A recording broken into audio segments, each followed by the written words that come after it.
The alpha GPC for me, some of it was related to the studies on force production in the gym. Like I would assume, like the motor unit recruitment portion of it is obviously highly appealing to individuals who are trying to, especially leverage ergogenic aids that have nothing to do with, like, people bomb themselves with enough stimulants as is, having an adequate amount. Like I also have, I don't know if you've heard of C67T.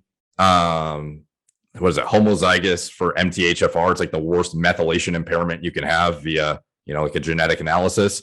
Anyway, so like having adequate choline, having, as a result, adequate methyl donors, having ways to offset the depletion of methyl donors through adequate creatine supplementation, betaine, et cetera. That kind of stuff was all implemented into my personal supplementation regimen to keep my homocysteine in check and just kind of maintain adequate neurological health and, proper functioning in an array of different ways. But the most highly applicable and reason I included it in our nootropic formula at such a high dose is it's like, I would say, one of the most highly reinforced like neurological aids or cognitive enhancing elements that you'll find in the literature for offsetting neurodegeneration while concurrently helping actual athletic performance, which I think, like, obviously when you look into how like muscle firing even works with like the recruitment of like acetylcholine and stuff, it's kind of obvious that whatever is working the best from that vector is probably one of the supplements you want to lean into the hardest if you're deprived of it. Like, obviously, if you have an adequate supply of choline from your diet,